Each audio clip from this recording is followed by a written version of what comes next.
thank you so much for tuning in. I am so happy that it's the weekend, but we have a great show in store for you today, so only one more hour to go, and I'm glad that you guys are joining us today. We're talking about Joel Embiid and how he thinks he is definitely a contender for MVP. He is very confident about it. The NFL is also putting in some new rules that I think is going to make a lot of football fans pretty unhappy and annoyed. Before we dive in, subscribe to our channel, tap the bell for notifications, give this video a thumbs up, and leave a comment below. Here's the Fumble Squad. I'm Devin Howard. You can find me on Instagram as @DevinHoward. Happy Friday. I'm Jackie Ray. You can follow me on Instagram and Twitter @JRayTheFanatic. Jackie, how are you feeling today? What are you doing this weekend? Quick little weekend preview for us, please. I am feeling good. Anthony Davis is back. We didn't win, but I'm happy that he's back. And I'm going to Denver first thing in the morning, butt crack of dawn. So I'm excited. It's going to be a good weekend. I hope you have the best time with your mom. That'll be so fun. My nephew turns 4 on Sunday, so I'm going to be spending some time with him. I know, my sweet little cute nephew. I love him so much. I'm super excited for his birthday. My parents are coming up, so it looks like we're both going to be having family weekends, which I'm really happy about. We're going to come back on Monday feeling refreshed and fulfilled and ready to go. For those of you who are tuning into the chat, let us know what you are getting up to this weekend. Any fun plans? I love to hear it. I love to hear all about it. And then you guys, before we get into Need to Know News, we do have to take a moment to talk about Terence Clark. That was such devastating news that came out yesterday. He tragically passed away in a car crash in Los Angeles. It was reported that he was leaving practice and was driving fast and potentially not wearing a seatbelt properly, but the details of the accident are still a little bit fuzzy. Nothing has been fully confirmed as far as I know. But it is a very, very, very tragic thing. He played for the Kentucky Wildcats. He had just announced that he was going to be declaring for the NBA draft and had signed with Clutch Sports. So he had a really bright future ahead of him. So this is very tragic and devastating news. And I know I'm sending a lot of love to his family, his friends, his teammates. I know that this must be a really, really hard time for them. Jackie, is there anything that you want to add? No, same thing. It's just really tragic when you see young life taken so soon, especially young life that had so much potential. And just, like you said, he was leaving practice. So he was obviously working on his craft, working on his future, and it's just gone very, very quickly. So, I always tell people tomorrow is not promised to any of us. So you definitely got to live your best life today and be good to each other today, because you don't know what tomorrow might bring. Yeah, tomorrow is never guaranteed. There were a lot of NBA athletes who were reacting to the news on Twitter. I know Bradley Beal tweeted about it. LeBron tweeted about it or posted about it. Same with Bronny, Anthony Simons.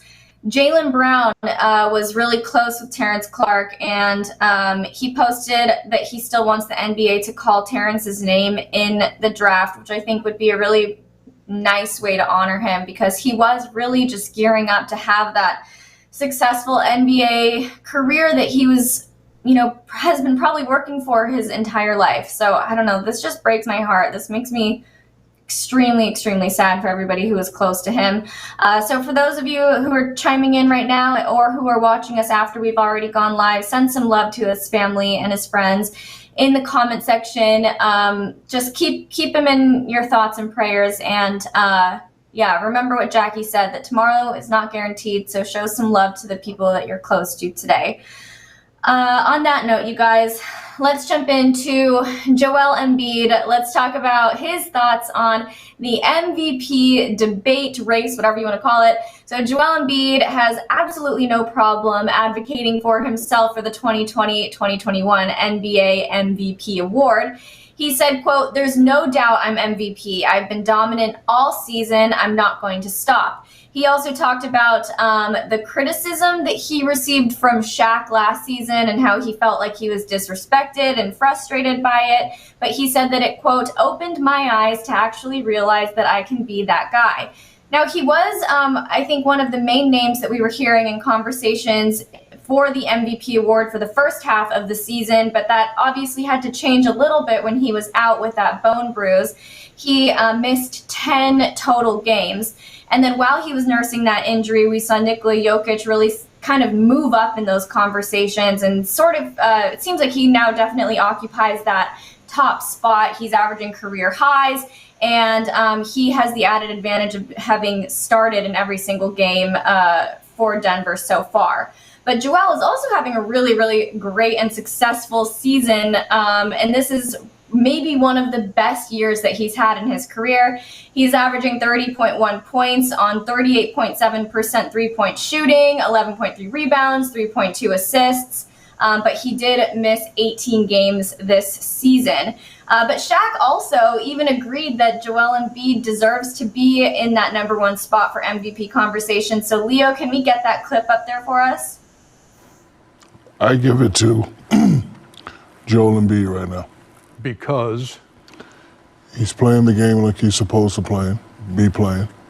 He's leading, he's rebounding, he's playing inside, he's out there having fun. His PPG is more than the Joker's, and he's a little bit better, not a lot better. He'd be a 10 and the Joker be a 9.9762541. 9.92641. I don't even remember what that was, but he's got Shaq's stamp of approval, at least so far into the season. So, Jackie, let's talk about this. Do you think that Joel Embiid is being too confident, especially knowing how well Nikola Jokic has been doing, and also now that Steph Curry has entered the MVP conversation, whether he deserves to be there or not? Yeah, first and foremost, let's take Steph out. That I don't know how his name ended up in there. It shouldn't be in there. So let's go ahead and take his name out. And then once we get past that, then we can have a real conversation, because it really should come down to Joel Embiid and the Joker. For me, this one is difficult. First of all, no, I don't dislike the cockiness of Joel Embiid at all. How he is playing right now is not what I expected to see from Joel Embiid. I kind of had the same narrative that Shaq had with regards to his level of play. It's just kind of like, he's out there, he's doing his thing, he's very, very talented, but I don't think he had really tapped into who he is and what he can do until as of late. And I said this the other day, seeing him the other night when he was on fire he's a big guy, and he's just out there very, very fluid. He's moving like a light guy. He's quick. He transitions well. He gets back on defense well. He is playing every piece of that floor very, very well. And so I definitely think you have to put him in that MVP conversation, because he also said that, once we start firing on all cylinders, we can't be stopped. And he's living up to those words, and that's beautiful. Now, the reason why it's a tough one for me between him and Joker is because Jamal is out, and the Nuggets have not missed a beat.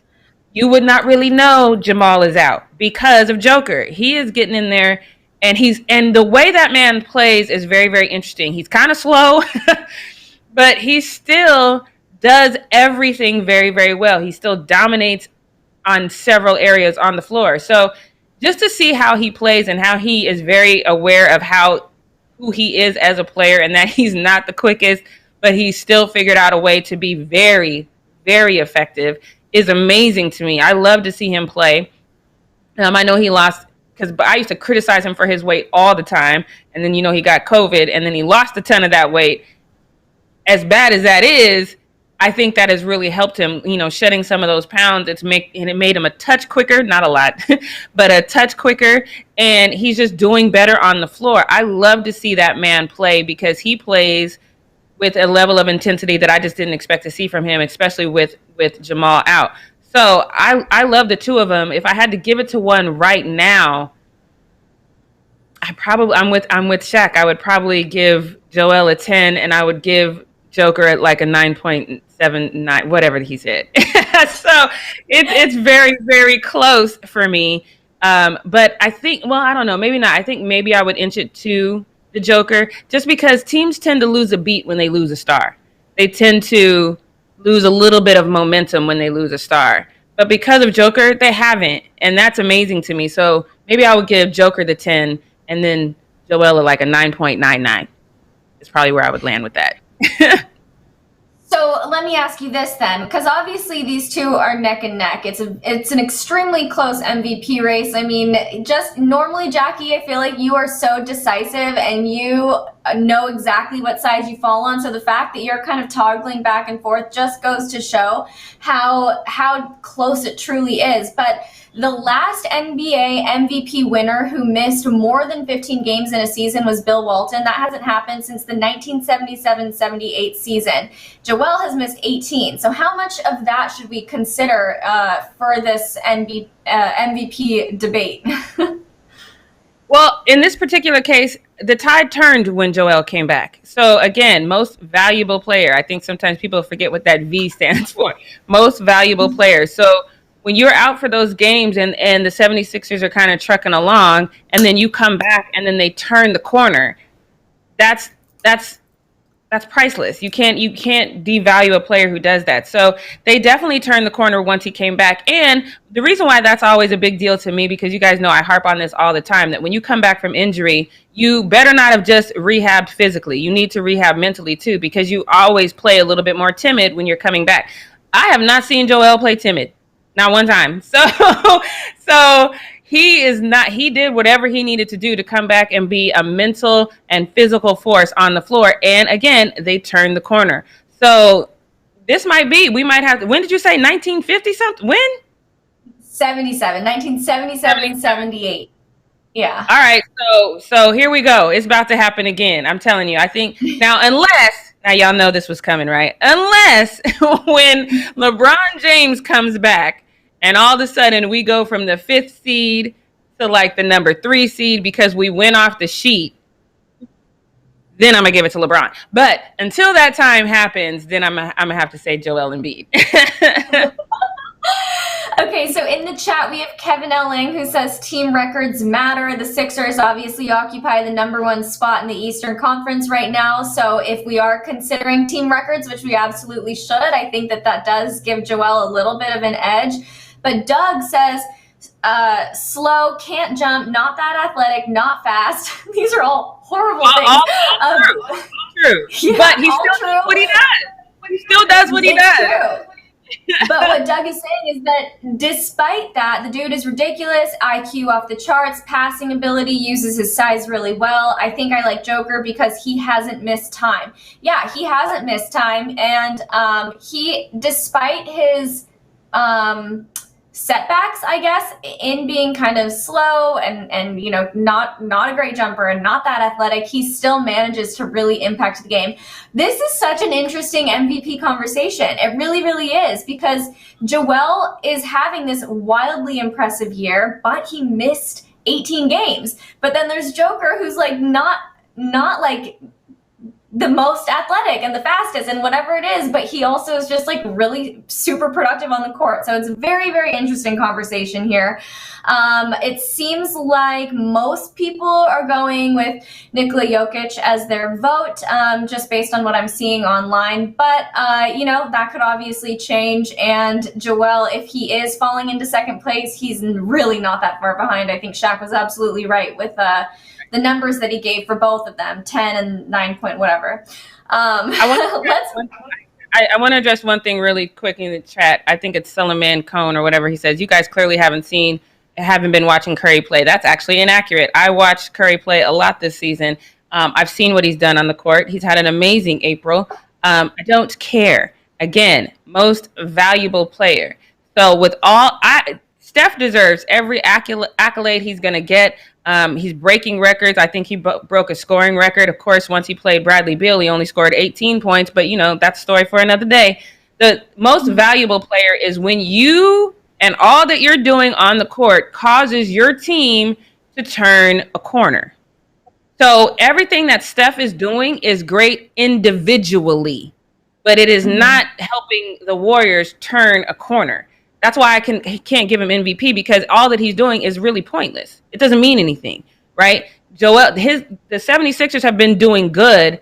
Joel comes in and now they're doing great. That's also why I thought Julius Randle should be considered in the conversation. I get that he's not, but when you're talking about the Knicks, Julius Randle has literally changed the culture of the New York Knicks, and that y'all hear the sirens? Hollywood at its best, but I love it. But he has changed the culture of that franchise, so he should be in that. I mean, I get why he's not because it's the Knicks, but still, when you're talking about Steph Curry deserves all kinds of individual, whatever award. If y'all want to make up an award right here and now in the chat, I will personally present it to him. But MVP, no sir, no ma'am. And that's not to take away from what Steph has been doing, because we definitely recognize that Steph has been absolutely wild this month, and he's really just been on fire and killing it in every single way possible, and I think he deserves credit for all of that. But the Warriors don't have, just like Kevin L. Lang said, the team records matter, and the Warriors don't have that impressive winning year that the Sixers have. And if we are talking about just individual stats and how an individual player, has performed this season, then why hasn't Bradley Beal been in MVP conversations? And right, like we've talked about this so many times. So, I just think that it's important that, we love Steph. We think he's killing it, but that doesn't mean he deserves MVP this season. Let's move on. Let's talk about the NFL. I'm really curious to hear your take on this one, Jackie. So the NFL competition committee chair, Rich McKay, made it clear on Wednesday this week that the league has let things like standing over other players, pointing fingers in other players' faces go unpenalized for too long, and those things will officially be coming to an end in 2021. He said, quote, the face-to-face, the pointing of fingers, the standing over players on the ground, it'll all be penalized. It's going to be punished. A taunting penalty in the waning minutes of a close game is definitely going to, I think, piss off a lot of fans, and it's going to have, there's going to be a lot of heavy criticism about that. But players are being warned ahead of time that they are no longer allowed to do that, and there's just going to be absolutely no excuses. This we see a lot on the football field. I think that athletes get caught up in the heat of the moment, and it's like, I'm sure that if that were me, I wouldn't even be able to control it if I went up to another player's face and was like pointing or standing over them, because there's such high intensity and so much pressure. So I think to expect these athletes to exercise that level of restraint when they are in this like highly competitive environment seems like it's going to be very tough to manage. But I also just think it's interesting that the NFL wants to take that away, because I think a lot of fans get a lot of enjoyment out of watching players taunt each other on the field. So they're kind of taking away that like competitive element to it, that like fun drama element to it. We talk about with the NBA how there's less like NBA beef now, and that used to be so much fun to watch. And now the NFL is kind of doing the same thing by punishing players who get in each other's faces. So, Jackie, are they messing with the game? Are they almost like ruining it for the fans by taking this element away, or do you think this was a good move? No, this is terrible. This is rules written by fat old people who have never played competitively. That's the only way I can see something that like this happening. I wouldn't be able to play any sport if this was a thing. Even when I go out and I play sand volleyball with friends, my competitive side comes out and don't let me spike and smack. Man, the taunting, that's part of the game. When you're competitive and you want to win, and you snatch, especially if like you're a wide receiver and you snatch a ball from over a cornerback's head, you talking some trash. If you're the cornerback that stopped somebody from getting a catch, you talking some trash. If you quick off the ball and you knock down a quarterback, guess what? You talking some trash. It's part of the game, and everybody who's played competitive sports knows this. That's why I think it's just fat old people who've never played anything competitively. And it doesn't even have to be like a physical sport like football. When I'm bowling, I told you guys I was on the amateur bowling tour for years. The trash talking I would do in the bowling alley is crazy, and it's not a physical game, but it's a sport, and it's part of the game. It's getting into. One of the things I love is when you go back and you watch like old school videos and you see the linemen talking trash to the quarterback and things like that. That's part of the game, to get in their head. And there's that clip that I showed on my Instagram of Cam Newton and them talking trash to him about what play he's going to do. And he's like, okay, watch this. And he changes up and throws something totally different. It is part of the game. This is the dumbest thing. And I always fall back to this, because first of all, Mark Cuban is he's my business idol. I love that man with all that is within me. But he said this. He said, pigs get fat, hogs get fat, pigs get slaughtered, something like that. And he said basically the NFL is going to get slaughtered at some point because they overdo everything, and they're not going to be able to get it right. They're going to go after money too much. They're going to try to appease everybody too much. So somewhere, Karen and her family feel like, I don't want my child being talked to this way. I think the NFL should do something about it. And they happen to know somebody who knows somebody who got all these fat old guys to sit around and go, you know what? You're damn right. I don't want Billy out here getting made fun of because he's not that athletic. Let's make a rule. This is the worst thing that I have seen. It's the NFL is already not as enjoyable to watch to me. It's just not it's not the game that it was before. And a lot of that is okay with me because now we have an understanding. Some of the rules that the NFL has done, I don't agree with, but I do understand that they've made these rules in an effort to try to keep players as safe as possible. So some of that I get, but I mean, all we have left now is trash talking. You don't even let us celebrate in the end zone the way we used to. It's this. In a minute, I'm not even gonna watch it. In a minute, I'm just gonna be watching highlights and be like, "Oh, that was a cool game." You know what I mean? Like, what? It's going to be so dry. And so here's the thing. Gary Turbo in the chat says Roger Goodell sucks. I agree with that, and I don't agree with that. I agree with it because Roger Goodell is a puppet, and he's just the face. The owners control him however they want to control him. But this is the time when he is the commissioner should exercise his commissioner powers and say, y'all tripping. I mean, however he can phrase that in his own terms, y'all tripping. What we're not going to do is go out here and play flag football. That's not what we're doing. We're going to let these guys talk and be competitive in the way that they've been competitive since they were in Pop Warner. Have you seen little kids and they talk trash? Come on, this is stupid. I'm so mad about this. Yeah. I feel like what I want to know is for what? Like, why?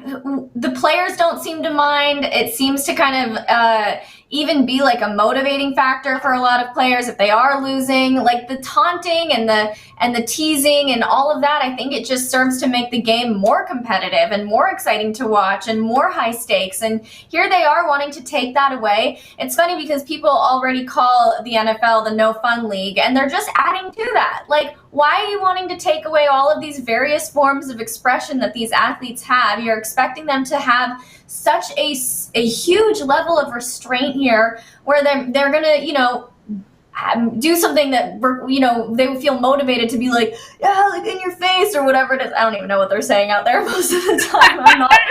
Let's just say I'm not a good taunter. I would probably try, but I'm not going to be a good one. But like you're expecting them to just not even have that excitement or that passion or whatever. And this is a highly competitive game. How could you not have that? I don't know. I think it's dumb too. I think it's ridiculous.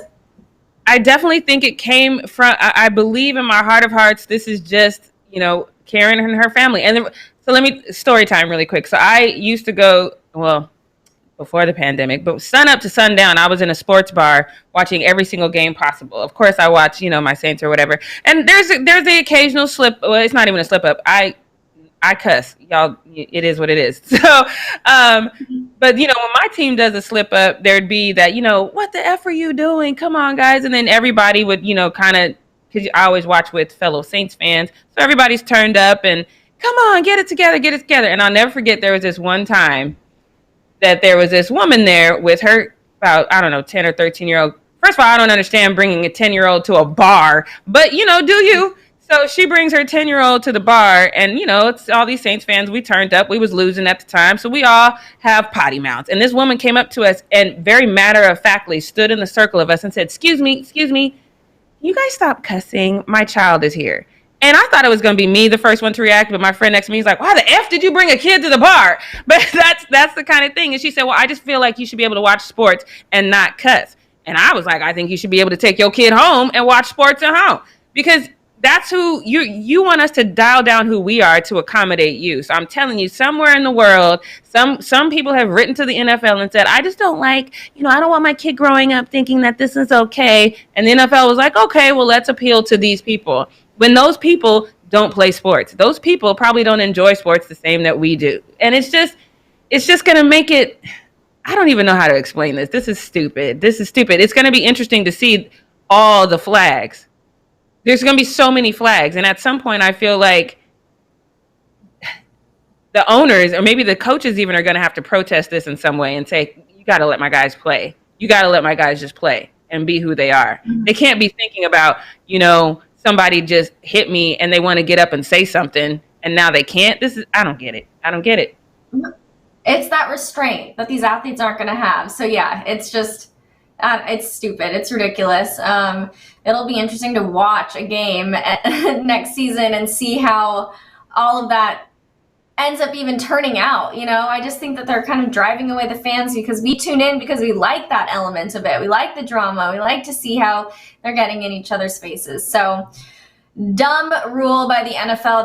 They're very much solidifying their reputation as the no fun league, which sucks. But that wraps up Need to Know News. Jackie, will you move us into the post up? Yes, let's get into the post up.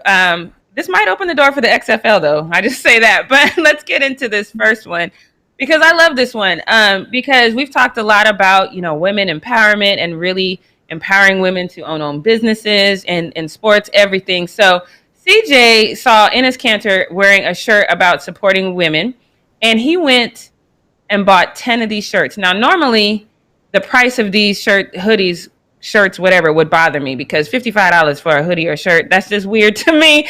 But in this specific instance, when it's going towards a good cause, is great. So CJ posted this to his Twitter and you see right there, it's the woman's hoodie and they're $55 a piece, and he bought 10 for $550. $55 for a hoodie for me is a lot. I don't maybe it's because I just don't like hoodies enough, but it's a lot. But in this specific instance, I'm okay with it because it's going towards a good cause. And then Enes Kanter responded to that and let him know that it was going towards a good cause. And so Enes said, "That's amazing, bro. All of K-Train 11's proceeds goes to Black Girl Hockey that invests in women, hires women, and pays women." So that is super dope. I might actually go get one hoodie for $55 though, but I might actually go get one because it goes towards a good cause. And people on Instagram and Twitter absolutely loved this. This one user said it best because he was like, "You got to stop doing this." So I think I have one more tweet. He says, "Enes, stop doing stuff like this. My respect level for you is already maxed out, man. CJ, you rock for doing this. Thank you both for supporting Kelsey and Black Girl Hockey and women." So I love that. We talk about this a lot.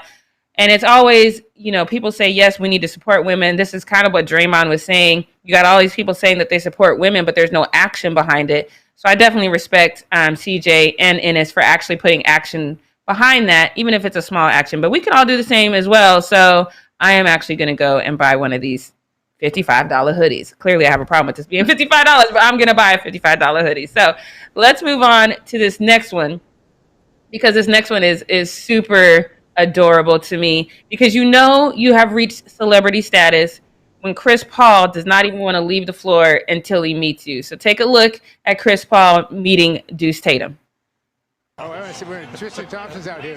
Wait, I want no hugs for you. Chris Paul hanging out with. He's already got his okay, I'm taking a picture hand. Like he's already used to the paparazzis. Let me pose. Wait, let me get my good side. He's already got it down. It's so adorable. And I still had to go and find one little petty tweet because, the Suns lost that game to the Celtics. So this user said, this is Chris Paul walking away from Deuce after he took that picture. Like, I absolutely love the pettiness. I'm totally here for it. But obviously, Deuce is adorable, and he's already ready for the paparazzi, so I am excited about that. Now, this one we're going to take some time to talk about because we kind of touched on it a little bit with the rules that the NFL is changing. It's almost like the NFL was like, hey, let's have a dumb rules we can make up meeting, and let's just make up all these dumb rules and see if they stick. Tom Brady is now voicing an opinion. Now, his opinion about this situation is the exact same opinion that I have, but he's having it from the players thing. I need the numbers to remain the way that they are.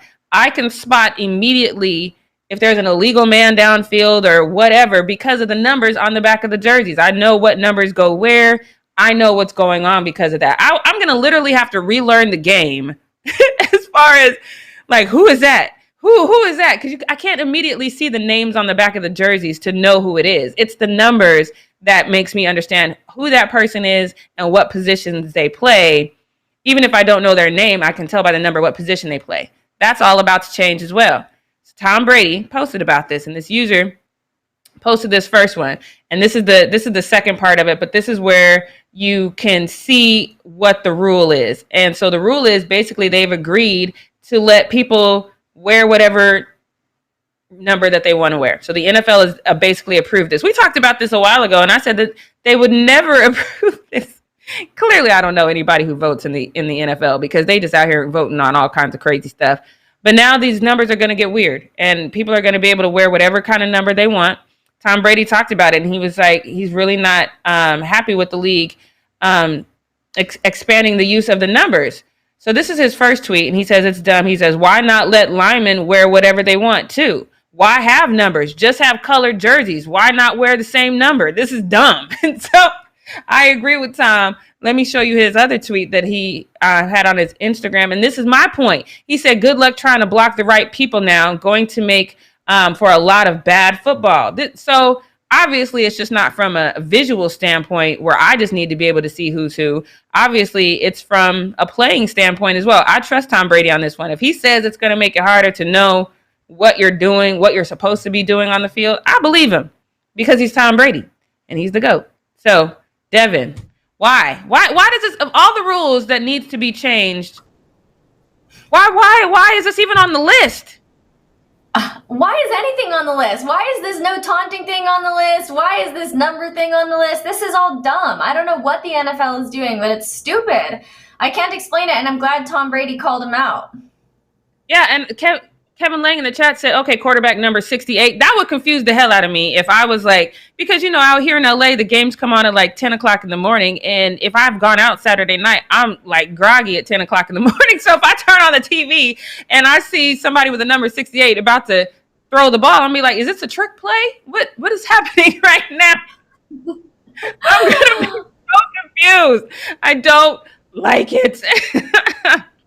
I don't like it either. It's very, very bizarre. I don't understand what the NFL is doing. They're making terrible decisions. They need to hire us as their PR team, I think.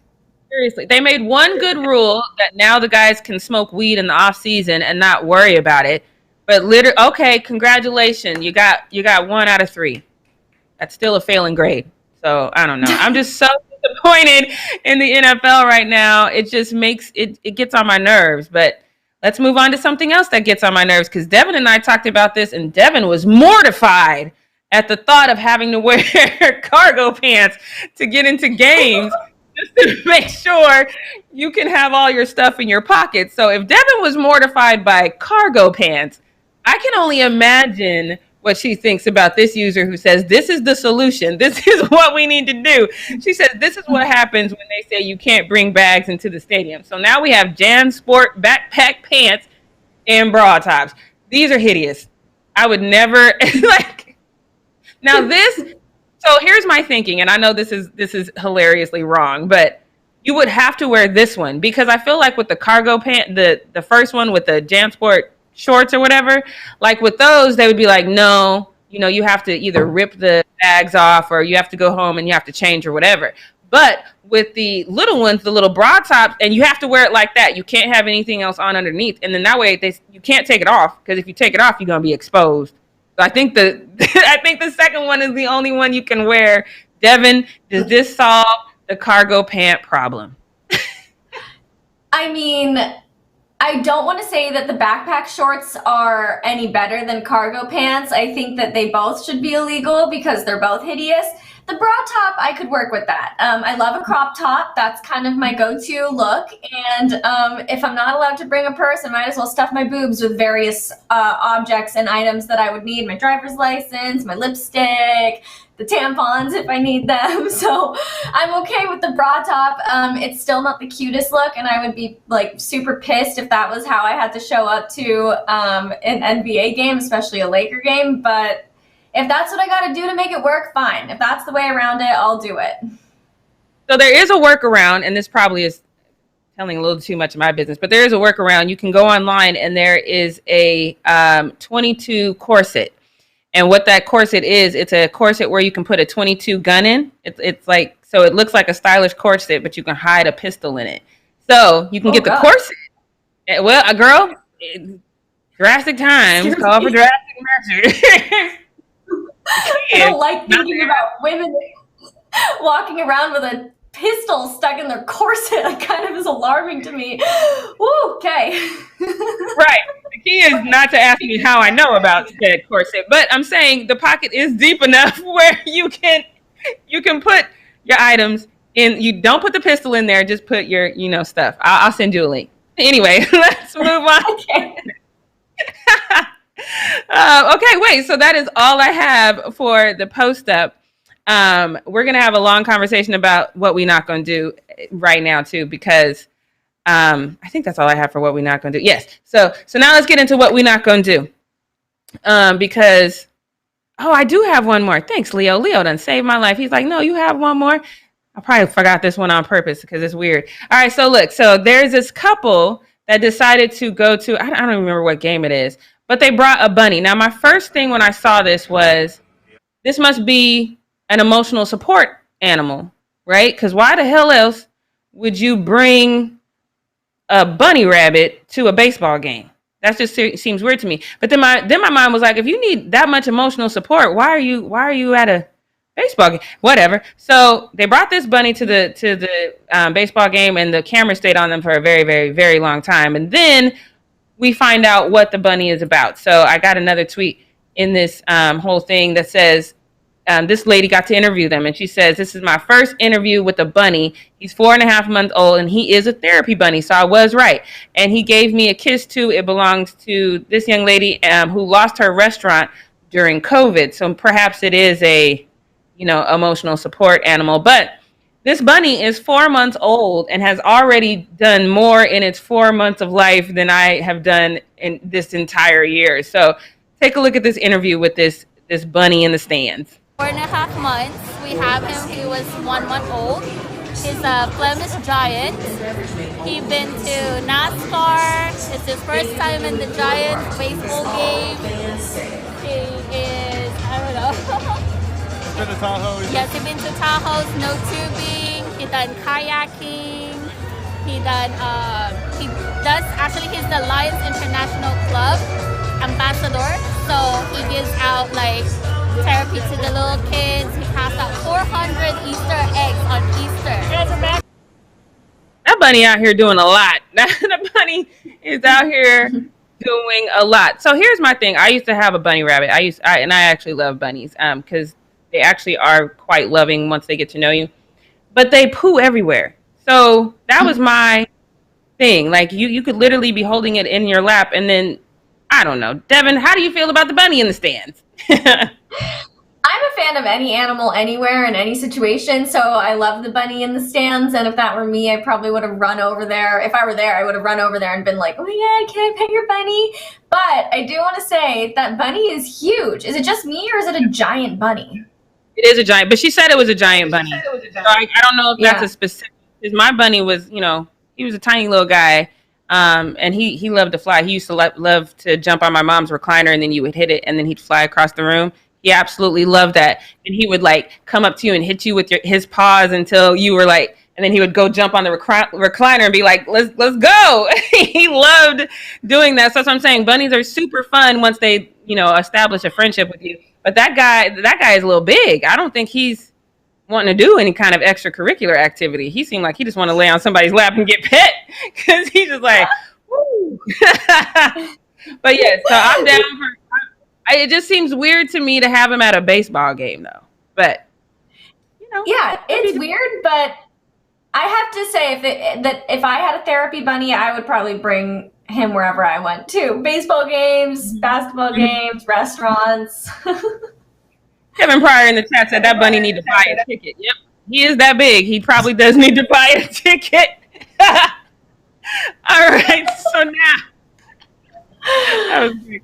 All right, so now I think that was the last one, and now we can move on to what we not gonna do. So, this one is ladies. Let me just tell you guys right now in the chat: if you are dating someone and this man says to you he's got to let his mom make the decisions in his life, run away, because that is not a good look. But this is probably one of the worst mom stories, aside from the time that they asked Des Bryant, I think it was 2010, they asked him if his mom was a prostitute, but that wasn't because his mom did something weird. That was just the Dolphins GM being a jerk. But I really wish I knew whose mom this was. Obviously, they're not telling us. I have an idea, which I'll get to in a second.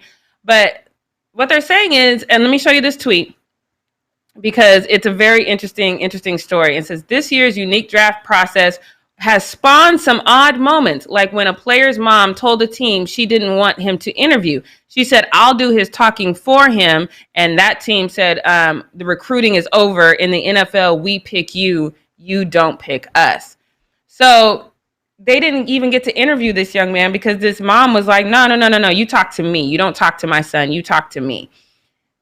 First, there's a lot to unpack in this situation. Number one, as a mother, and your child is about to enter a professional situation, you know that he needs to be able to survive in this situation without you. So even if you are somehow this overprotective, hovering mother, you need to fall back. Otherwise, you're going to mess up his career. And there's got to be a side of you that is smart enough to, at least I would hope there's a side of you that is smart enough to know that, because this is ridiculous. I feel like she has really ruined this guy's chances. And again, they did not disclose whose mom this was.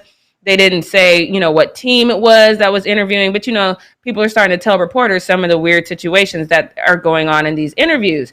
And I feel so bad for this kid on a couple of different levels. One, if this is the kind of relationship he truly has with his mom, where his mom decides everything for him and he doesn't even jump without his mom telling him to do so, that's completely unhealthy. And I don't want that kid on my team, because now I have to deal with you and your mom. It's like, if y'all seen the Water Boy, in my head, I see Bobby Boucher's mom just on the sideline telling him what to do and things of that nature. And I'm trying to run an organization, and you're not part of that organization, ma'am. I don't care what you think. I don't care what you think about what we're going to do. And the second you say, no, you're not talking to my son, you're talking to me, that means you feel that you're going to have some say in not only where he goes, but how the game is played around him. This is the dumbest thing I've seen in a long time. So I have been trying to figure out, because y'all know I'm nosy. So I went and I looked and I seen if I could get some sort of indication as to who this was. I don't know for sure. So let me let you know right now, I'm about to start a rumor. So this is just a rumor that you can say that you heard on the Fumble. I think it's Mac Jones's mom. I can't help but to think that it is his mom, because you guys remember when he won the title with Roll Tide, his very next interview was on Good Morning America, and Robin Roberts asked him. She said, "Hey, so what are you going to do? Are you going to declare for the NFL? Or are you going to stay? Are you going to stay with Alabama?" And let me just read you his quote. This is exactly what he said, word for word. He said, "I kind of just let my mom and my family handle all that stuff. I feel like I put myself in a good position to do either one." So he said he's going to let his mom handle the situation. So I think in my heart of hearts, I think it's him. I can't be sure, but I think it's Mac Jones, which would probably be good news for Devin, because everything that I've read says that the 49ers are leaning towards drafting Mac Jones, which puts Jimmy G in a precarious situation. But maybe now his mama has ruined that, and the 49ers are going to be like, oh, no, we're just going to either get somebody else or we're going to stick with Jimmy G. But what we're not going to do, Mom, is ruin our kids' chance to get into the NFL. And ladies in the chat, what we not going to do is date a man who thinks like this. Because I'm telling you, I've been there, done that. That's going to be a problem through your whole relationship, because you dating him and his mom. It is not fun. So everybody take a deep breath. And if you see people like this in your life, let them and they mama, let them do what they do. You do something else. So that's all I got for what we not going to do. Okay. Fan or foe? All right, fan or foe. I thought that there was like a little bit of confusion happening after what we not going to do. So that's why I was like, but no, then it all ended up going through. Anyway, let's jump right into it, you guys. We are responding to all of your comments and chats and questions and criticisms from the week. And yeah, this is our chance to talk directly to you. So Kevin L. Lang, he wants Jackie to know that you are looking extraordinary today. So Jackie, respond. Thank you, Kevin. Oh, and you were right. I saw you in the chat that said that Thibodeau is the or I probably said the name wrong, but that Julius Randle is the most improved player, not the MVP for the Knicks specifically. I agree with you on that. But thank you for saying I look extraordinary today. It's probably the lighting. I done changed my lighting system up, so I think it looks a little better. I mean, Jackie, I think it's more than the light. I think you are radiant. You're looking beautiful. Your hair looks amazing. Love it. Also, I think Kevin L. Lang has a little crush, and maybe this is a love story brewing, so let's move on. Let's talk about the next one. Mighty Warrior Machiavelli says, come on, everyone, let's get them likes up. Show some love to the Fumble. So Mighty Warrior is always in the chat, and he is always encouraging people to hit the like button and subscribe. So thank you so much, Mighty Warrior. That is so nice of you. Definitely a contender for Fan of the Week, if you ask me. Let's move on. Next one. Alex says a lot of ignorant comments here. And, you know, I have a feeling this is about what we discussed yesterday. Jackie, is there anything that you want to add about that one? Nope, I concur. There were a lot of ignorant comments there. Randy says, why do you have a platform to speak? You are talking nonsense. What I want to address about this comment really quickly is that just because somebody feels differently or looks at the world differently than you do doesn't mean that they're speaking nonsense. And we have a platform to speak, and Jackie has her platform to speak because we have intelligent things to say. Jackie is extremely knowledgeable about all of the different social justice issues that we're facing as a country. But that was just what I wanted to add, Jackie. I feel like you definitely are more the appropriate one to respond here. I just had to say something. Yeah, I saw this when it came up in the chat, and I was going to respond to it, but I decided not to because I genuinely don't care what this person thinks. And that's just where I'm at in my journey in life. People who intentionally miss the point because I fully believe he knows the point. I fully believe that he knows that if Michaela had been Becky, that she would be alive right now. He just doesn't care. So when I saw this come up, I was definitely going to mention it, but I decided he wasn't worth my time. So he's still not worth my time. Hell yeah. Eddie O'Leary says, athletes want to talk about how they want change, but they refuse to really do something about it where it really counts. Running for public office is the best way to use their platform. I wholeheartedly disagree with this one. I think that athletes are given such huge platforms, and that is an opportunity to speak to millions of people pretty much directly. And I think that alone is a great way to create change and make an impact. Running for public office, sure, also a great thing if you want, but like that's not the only way to actually create change. Jackie, what do you want to add?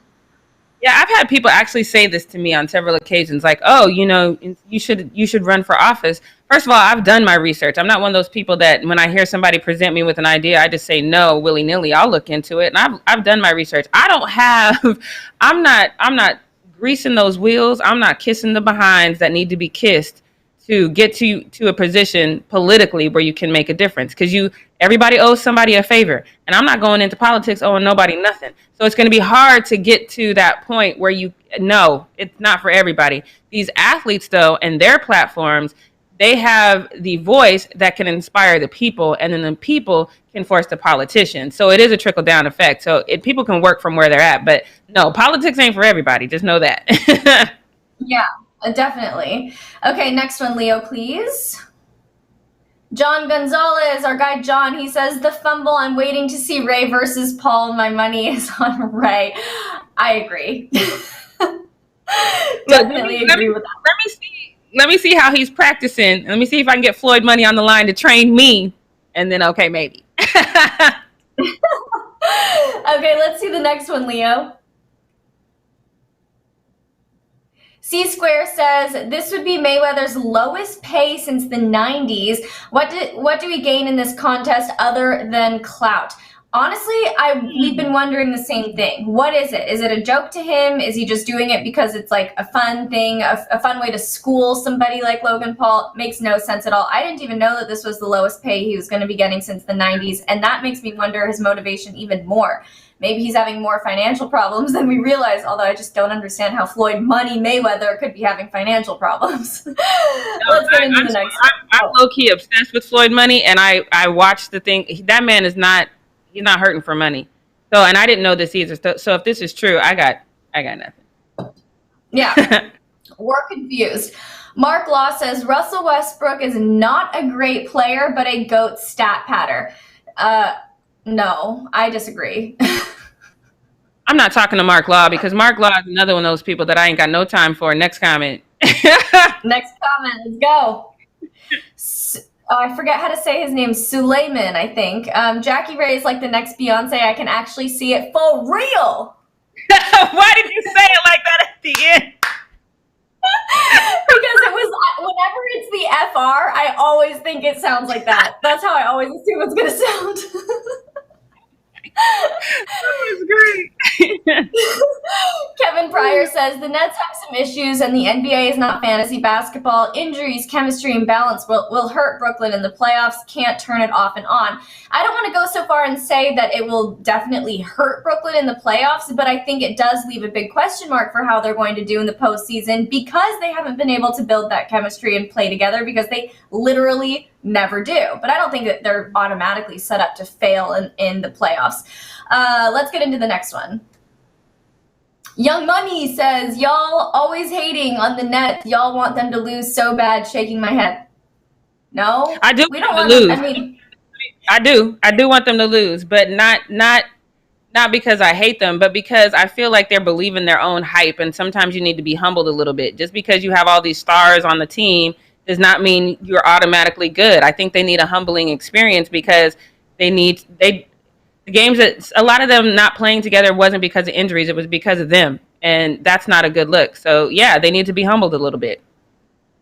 but I also, okay, we'll move on. John Gonzalez says the Fumble needs to have a WNBA team with Devin and Jackie called Fumble Angels. I usually love what John says. This is a bad idea all around for me. Jackie, sure, will kill it. No, I will fail miserably on a WNBA team. So Maybe we can call the game. Maybe we can create the Fumble Angels, and you and I will be the commentators of the game. That'll work. Okay, that's a good idea. I'm down for that. Let's get into the next one. Muhammad says that black girl looked like milk chocolate. Thank you. Appreciate you. Jeremiah Smith says, when Winston airs his new season of 30 for 30, I'm going to get on your ass for saying this, Jackie. I think we addressed this in our live show when Jeremiah put this in, but now. I know, I can't really remember. Let's move on. Kevin Pryor says the shoes Zion got will look good when he plays his home games in Madison Square Garden in a few years. LOL, salute. This Knicks theory is still going strong. I can't. I don't know about that. Okay, TP says the Raiders owner need to be fired. People talk so tough on the internet, but never wants to meet up.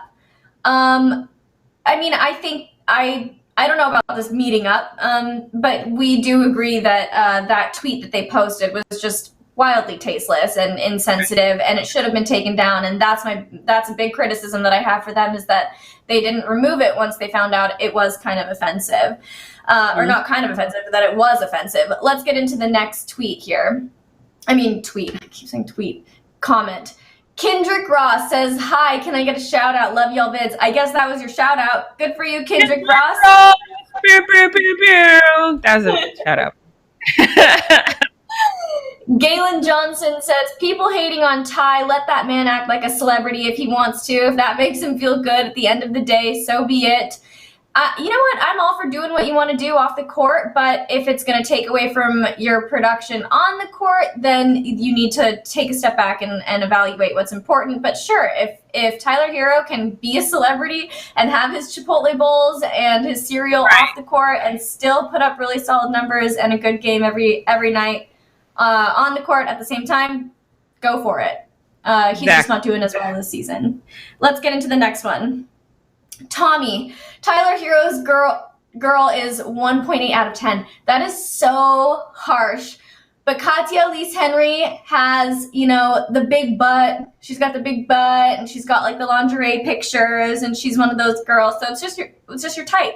Is that your type? If it's not your type, whatever. But that's me. I don't know who his girl is. I can't comment. But that is very mean. I actually like Katya Elise Henry. I think we have a lot in common, like just in terms of what we care about and our interests. But yeah, she's just one of those she is one of those really, big butt girls and does the squat videos and stuff. Anyway, gotcha. Ms. Taken says, he's the first white player with brother swag since White Chocolate. Plus, he ain't scared of nobody on the court. This is about Tyler Hero as well. I'm almost 99% sure. Stop it. That boy ain't got an ounce of swag. Who said this? No, Miss Taken, you miss talking right now because that is inaccurate. Stop it. I know. When I saw this, when I was looking at this before, I was like, brother swag? I would not say that Tyler Hero has that. Let's get into the next one, Leo. Kevin Pryor, in that case, I need to hear Julius Randle's name in MVP conversations. That's exactly what we've been saying. Let's move on to the next one. And EMT back again. Lillard was dropping 50 and 60 last year at around January, and the Blazers were the 9th seed, and people were saying he couldn't be MVP because his team is too low. Keep the same energy. Honey, we are keeping the same energy about Steph Curry.